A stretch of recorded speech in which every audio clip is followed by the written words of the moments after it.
लोकसभा में सस्पेंड होने पर कांग्रेस नेता अधीर रंजन चौधरी का बयान। कहा, मैंने पीएम मोदी के लिए कुछ गलत नहीं कहा। ढंग से ना सुना जाए और उनकी व्याख्या ठीक ढंग से ना किया जाए तो इसमें मेरा कोई कसूर, कोई दोष नहीं हो सकता। मैंने दो बातें कही। एक तो कहा कि राजा जब अंधा होते हैं, मान लीजिए अंधे धृतराष्ट्र, तब द्रौपदी को वस्त्रहरण होते हैं हस्तिनापुर में। राजा जब भी अंधे रहते, द्रौपदियों को वस्त्रहरण होना तय होते हैं, जैसे कि हस्तिनापुर में हुई थी, आज मणिपुर में हो रहे हैं। इसका मतलब मैं किसी व्यक्तिगत रूप से हमारे देश के प्रधानमंत्री के अपमान करने के लिए नहीं किया। मैं उदाहरण नजीर की तौर पे, जैसे कि हम लोग कहते हैं कि मणिपुर में आग लगे हैं और सम्राट नीरव बांसुरी बजा रहे हैं, इसका मतलब ये नहीं कि प्रधानमंत्री जी अपमान कर रहे हैं। एक नजीर की तरह, एक उदाहरण की तरह, एक मेटाफोरिकली ये कही जाता। यही हमारा भाषा की एक तरीका है। दूसरी बात मैंने ये कहा कि मोदी जी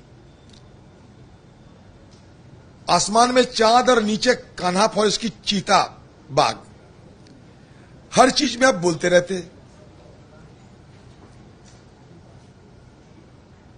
बहुत दिन पहले हिंदुस्तान को लूट के नीरव मोदी चले गए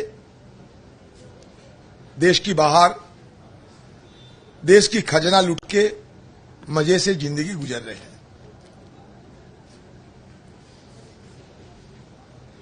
आज मुझे लगता है कि नए सिरे से आपके अंदर और एक नीरव मोदी पैदा हो चुके हैं।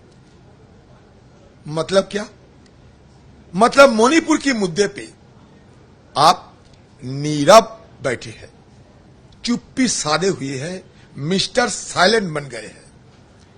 इसका मतलब ये नहीं मोदी जी को मैं अपमान करने की कोई मेरा मकसद नहीं। फिर मैं कहता हूं, नीरव मतलब होता है साइलेंट। आप शुद्ध हिंदी देख लो, मैं उतना हिंदी नहीं जानते, फिर भी मुझे मालूम है कि नीरव मतलब क्या होते हैं। आप देख सकते हैं आपका डिक्शनरी खोल के। तो मोदी जी नीरव, मोदी जी सरब रहते हैं, कभी मोदी जी नीरव रहते हैं। अगर नीरव कहे मोदी जी को तो इसमें क्या आसमान टूट पड़ेगा क्या? फिर भी उनको लगा कि हम अपमान की, एक तो मानने आए थे मेरे पर, एक बहुत बड़ा ताकतवर एक वीरेंद्र सिंह ना क्या पता है नहीं, वो एकदम दौड़ के आए मुझ पर मारने के लिए, मेरा सीट तक आ गए।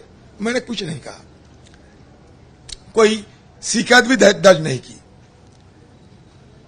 तो सदन के अंदर भी मैंने कहा था कि भाई आप लोग की बहुमत की बाहुबली करते आ रहे हो। रोजाना घंटों भर जवाहरलाल नेहरू से लेकर इंदिरा गांधी, राजीव गांधी, सोनिया गांधी, राहुल गांधी, रिकॉर्ड निकालिए कितने गालियां दिया जाते हैं हमारे पूर्वजों सारे लोगों को, कितने गालियां दिया जाते हैं। आप खुद देख लिया करो रिकॉर्ड पे, और मैंने जो कहा वो भी आप रिकॉर्ड पे निकाल के देख लो। अगर आपको लगे कि मैं कोई गलत शब्द इस्तेमाल किए हैं तो जरूर मैं ये कहूंगा कि मैं गलत हूं, लेकिन मेरी कहने की मतलब किसी का अपमान करना नहीं। क्योंकि आज जब सदन के अंदर मैंने ये बात रखी कि मोदी जी एक बार क्यों 100 बार प्रधानमंत्री बने, इस पे हमें कोई आपत्ति नहीं, तो सदन की जो सत्ता पक्ष वो भी थपथपाया अपना टेबल। लेकिन जब मैंने कहा कि मोदी जी नीरव क्यों है, लगता है नीरव मोदी आ गए, तो मोदी जी को लगा उनका अपमान हो रहा है। मोदी जी को नहीं लगा, उनकी दरबारियों को लगा। तो बस उन्होंने ला दिया मेरे खिलाफ एक क्या प्रस्ताव, मुझे जानकारी नहीं है, मैं इतना कानून विशेषज्ञ नहीं है सदन के अंदर की, लेकिन पता चला कि कोई प्रिविलेज कमेटी को सौंपा गए हैं, तब तक मेरा सस्पेंशन है। ठीक है, जो सजा मिलता है मान के चलेंगे। अगर हमें कोई अन्याय किया हो तो मैं बड़े दावे के साथ कह सकते हैं, सारे हिंदुस्तान के सब लोग अब देख लिया करो मैं क्या कहा, मेरा एटीट्यूड, मेरा सारे वक्तव्य अब सब देख लिया करो।